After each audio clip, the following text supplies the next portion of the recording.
pleasure to meet you all. Thank you so much for taking the time Pleasure. to chat today. Good morning. Yeah, good morning. Good morning. It is Sunday. It is Mother's Day, and I figured before I go take my mum out for a coffee, I'll come talk blood, guts, and death with you guys. Great. That's wonderful. Dichotomy of what we do, right? Show her the movie. Enjoy something nice together. Yeah. Do you know, actually, you know, that is such a perfect segue into a question for the film, because one of the things I do love is that this is like the Final Destination that has the strongest like family bond in the characters. It's not like a random group of friends or just people at a NASCAR event. No, Get in here, family. Owen, get in. Sorry, Owen. You're all part of the family there. I'm curious to know what that sort of does for you as performers in finding that bond for the family, but also like finding an emotional investment in a genre that doesn't usually have that for characters a lot. I thought it was a smart gamble.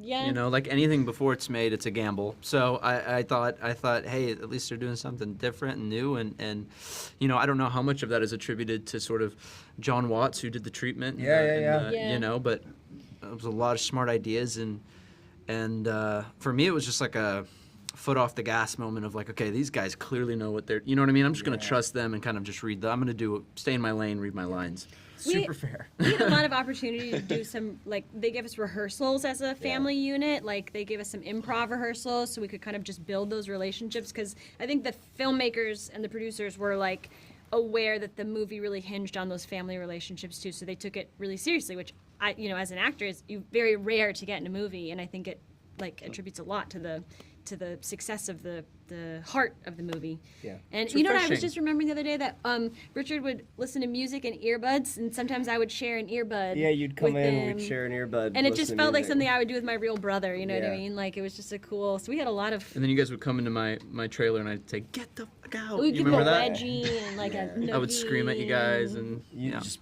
berate us. And, yeah. Slam the Owen's a door nightmare behind to work with. everything. Yeah, he's awful, yeah. Well, there weren't 3 earbuds, you know what I mean? Like, Could get an That's what we need for the next one. If there's a Yeah. third A splitter, airport, the bond will be please. even stronger, right? Yeah. And while we're talking about the story and the script, and I want to dance around the spoiler part of it, but it is just in the nature of Final Destination that people will die. There are deaths in this film, and I'm curious to know, when you come into a franchise that is known for its iconic deaths, do you kind of skip really far ahead into the script or into any point to be like, am I going to get a cool death? Was that sort of your first reaction? what did you guys do? when I you don't got the script remember. of the What film? did you do? I'm sure I went did. slow burn. I know I for a fact slow I read burned. it because I just took one page at a time, and I go, oh, there's a Bobby. And then I Yeah. go a little bit more. And It was see my fun name to and- see how far, like, you know, we'd make it, and then we're shocked to realize I made it the whole way through alive. I think when I was reading it and I was in the 60s for so long, I think that's when I searched to be like, when does my character in Yeah, I was like, modern day am I even in show this? up? I was Yeah. like, is this the wrong script? I was like, did I audition for a different movie entirely? So I was kind of lost, and then I Yeah. went back and read the whole thing through. Fair. And then it all clicked. It all made sense. Yes, yeah. After that point. There was a grand design to all this. We Yeah, just had to yeah. believe. Yeah, the script actually was like, what you see in the movie is pretty much all in the script. You know what I mean? It really, it read like a Final Destination movie right off the bat. A lot of tension and a lot of, yeah. And it comes across on screen. I'm someone who, I love this franchise, so to see it, not just 15 years since the last one that came out, but Yeah. that it has the heart of it all mixed with all the things we love. It's a part of the reason I love this film. And another part of the reason is that it, I think, has just given my generation this fear of everything can kill you, and the way they managed to build up to some of the deaths in this film is truly terrifying. Whether it was before this film or not, did the Final Destination franchise, or Bloodlines in particular, enhance that paranoia? When you see how intricate some of these deaths play out, do you now have just this everyday lingering fear of anything can kill me? The world is not a safe place now because of It Final helped Destination. me. It helped me for sure, because I was like, Death doesn't have 60 crew members to pull this off. You know? There's no way it's getting me. It's not getting me. They don't have effects, so it helped me. You know, actually, before I filmed it, the trauma was worse. You know, so. I've always felt like everything could kill me, so no change. And don't let go of that. Yeah. Embrace Yeah. that. I'm always thinking about everything around me that could kill me. Let that fester. Yeah. Yeah. I have immeasurable confidence in my durability. He is durable. That's what we say. I like that. Richard Durable Durable Harmon. I ain't going anywhere. Yeah, he's got that tattooed Yeah. lower Yeah, back. Right we all across. do. We all went and got Richard Durable Harmon tattooed. That's right. Yeah. and it's like screaming, "Come on, Death! What are you gonna do? What What are do you you gonna got? He's not scared. What do you got?" Try me, coward. Is that tattooed somewhere as well? That's I feel Yeah, like yeah, the yeah. last 2 days of doing this restaurant, like I've cemented myself. I've been really tempting death, being like, People are gonna try to kill you. Yeah, Yeah, Richard's yeah. been saying You for ain't- 48 hours, nothing's ever gonna kill me. Been talking a lot of crap. You better drive home. You shouldn't fly. I probably. I mean, I'm having so much fun talking to you guys, and You this too. movie was so much fun. Like Final Destination are these sort of horror films that constantly make me realize that the horror genre can be so much fun and Yeah. entertaining. And I'm curious to know, especially because I'm always trying to convince non-horror lovers that there is some fun in this world.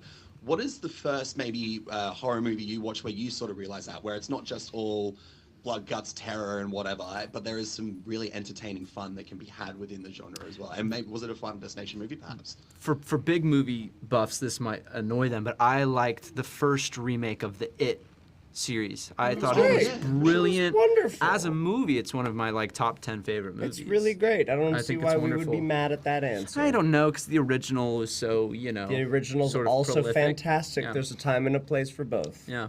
I think The Ring. I think The Ring was probably the first one that That was fun for you? Yeah, like because I Wow. thought it was like I thought it was kind of like colorful. Visually, it's Whimsical. really cool looking. Not whimsical, Yeah. but before The Ring, I saw The Grudge Yeah. and The Eye. Do you remember the Jessica Alba movie, The I Eye? do remember the eye. And those movies were so self-serious and scary to me that for some reason The Ring just felt a little more like, I don't know, just that was the first time that I was like, ooh, this We is know like what we are fun kind of and- thing. I think when a movie's like we know what we are, like we're not taking I ourselves thought too The seriously, Ring was it's so fun. artistic and the performances were so good. Yeah, it was like fun for I think you. that's why I was like, this is more than just a horror movie. You know what I mean? There's a lot to Richard, I also really like Trick or Treat. Thank you. Yeah. Wow, Trick or thank you. Treat I didn't is- even know you saw it. it. Why'd you say thank you? Because I was in it. Oh, that's right. Just kidding. I learned that earlier today. It's true. I was like, oh my goodness, something's wrong. For me, it was like the first horror movie I watched by myself by accident. My parents didn't realize that's what they rented me when I was like 9, was Scream, because it is both fun and horror. Yeah. I actually knew that answer. And Matthew Lillard gives one of my all-time favorite performances in any movie. So good. He's so good as Stu. They're He's all incredible. like iconic answers. Yeah. It's so, and Trick or Treat is so good as well, by the way. Should What's I yours? go on there? Oh God, I was the kid who grew up who like was scared of everything, and then I watched. too. In fairness, I watched the Friday the 13th remake for Okay. the first The time. Jared Like, I didn't watch Padalecki? The Jared Padalecki, Yeah, I the remember Michael that Bay one, yeah. produced Friday the 13th. Yeah. And I just remember I enjoyed it. It was the first one that didn't scare me. But I've got a really quick Ring story. It was the first one that I showed my partner, who I've been with for 10 years. It was the first horror film we watched together. Watched it at home. She doesn't like horror. And right as the girl's coming out of the TV, power goes out to the entire house. Oh, no way. And I had to go under the house to where the power bank was to turn it back on. Oh my And I'm just like, this is not right. It was like almost my own Final Destination, but with I the would have Ring. just It was moved. I would have moved. Were you? I would have left the house and never come back. Yeah. Yeah, You got it. that'd Next be time, over just for me. burn it down. Yeah. That's probably the that's safe over. thing to do. Yeah. Nope. Just nope. get out of there. Yeah. I probably at this point wouldn't survive a Final Destination movie if I'm making moves like that. So You don't want to though. Unfortunately, It's You're okay. doomed. Very few people ever do survive a fight. It's true. Yeah. joining a long lineage of iconic movie deaths. I'm getting wrapped up here. Thank you so much. I had so much fun with this movie. I had so much fun talking to you all. You as well. Congratulations. Thank you on it. so much. Thank And, you. I hope we get to talk again soon for whatever's coming up. Have Yes, fun sir. with your Thank you so mom. much. Don't go under the house. It's a pleasure to meet you all. How are you going today? Nice to meet you. How are you? Is that a movie I'm doing- library behind you? Is that all DVDs or CDs? It's all DVDs. It's Oh, I all love Blu-rays. that. Oh my. I worked at a Blockbuster Video. It was my first ever job when I Wow. was 15.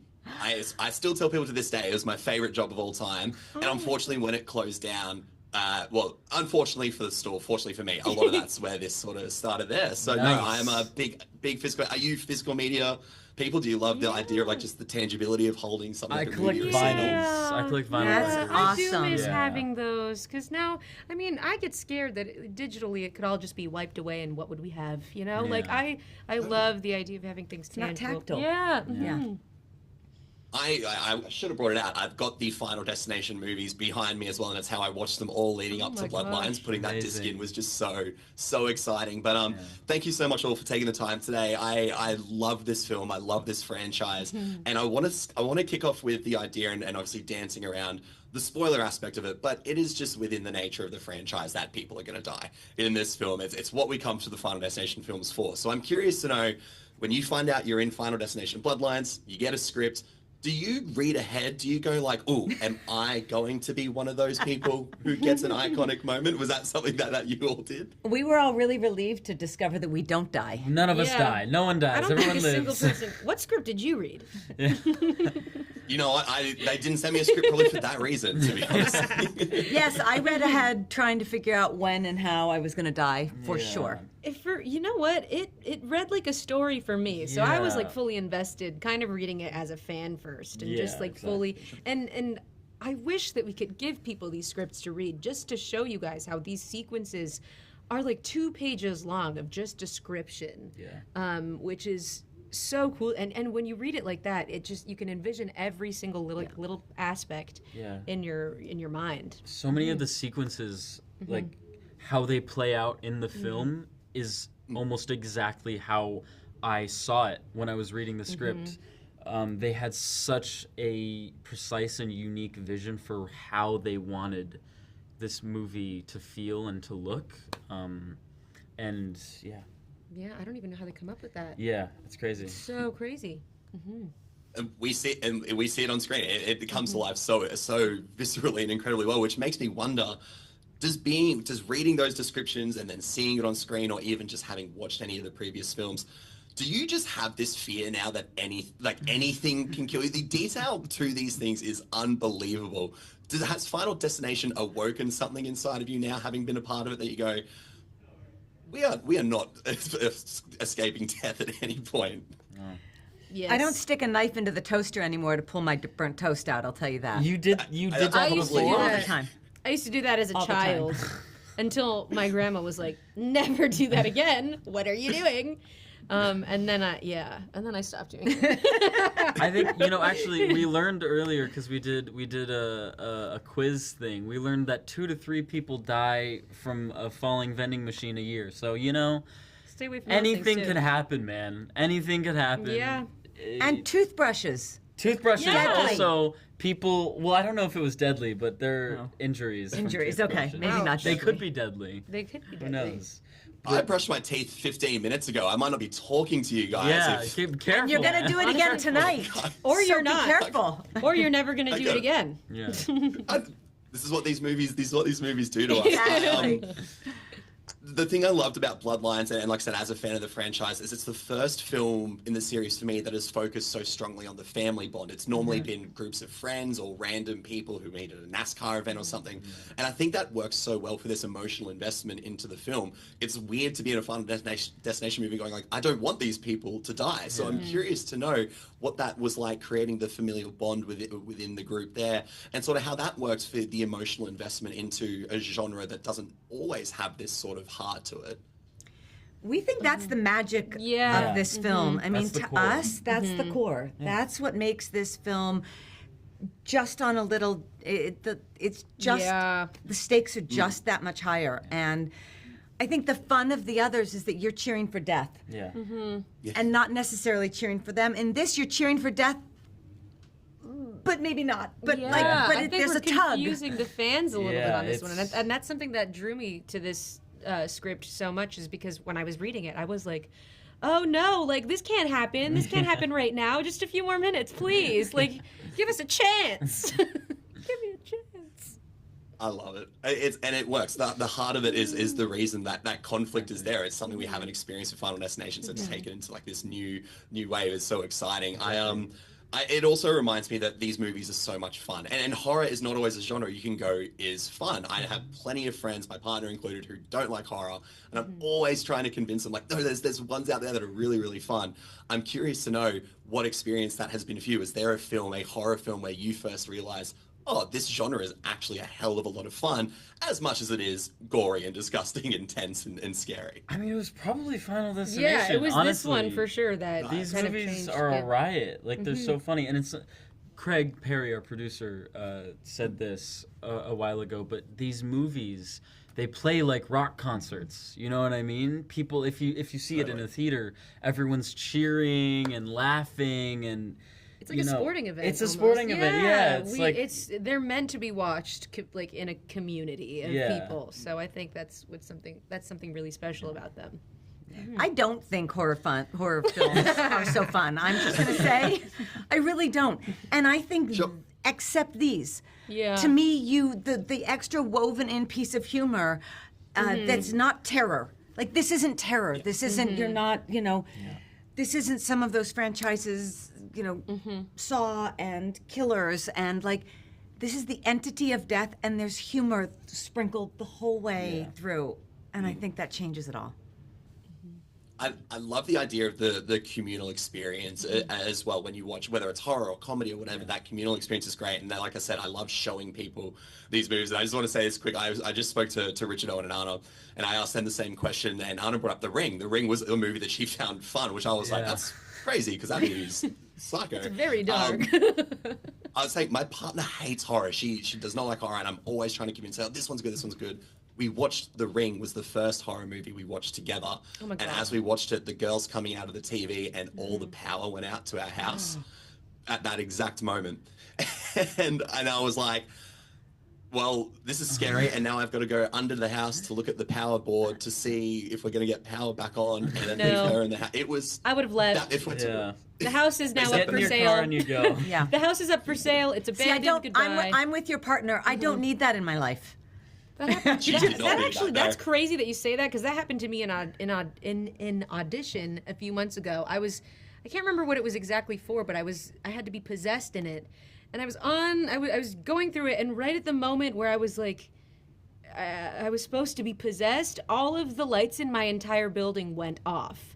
And I was like, I'm not doing this anymore. I'm not doing it. I don't want to do it. I mean, it turns out it was like a planned power outage to like fix something in the building. But like strategically at that time, I think it was something else. You can't pay for that sort of timing, no, right? Yeah, and then I purposely kind of like threw the audition, because I was like, I don't want to do this. I don't want this job. I'm not manifesting this. Thank you very much. Oopsies. I was like, have we just all decided we're not going to watch horror films anymore? We're like, actually, wait a second. I don't want the idea of this anymore. Yeah, never mind. I like a good comedy. It's a feel-good comedy. It's Mother's Day in Australia. It's at the moment. We're about to go watch some comedy stuff. Oh, nice. Oh my God. I would suggest that I should take my mum to see this. I'm gonna maybe just hold off on a second. You know what? It plays kind of like a cute little rom-com off the start. So it is about you could pop three generations of women, mothers, daughters, granddaughters. Yeah. I'll make my own edit of it. I'll take out all Yeah. the crazy Put stuff. happy music behind it. And sure, why is it called Bloodline? You can take her to the first 15 minutes and tell her it's a romantic comedy about a couple getting engaged. Yeah. That's it. In the early That's 60s. I'm getting the wrap here, guys. Thank you so much for your time. Like I said, I really enjoyed this film. I've really enjoyed talking to you all. This is a franchise I love, so thank you for bringing not just a new iteration, but a great iteration to the screen of it. So thank you all. I hope you have a fantastic afternoon. I hope we get to talk again for whatever's coming up soon. Appreciate Thank you all. you. Happy Mother's Day to your Mother.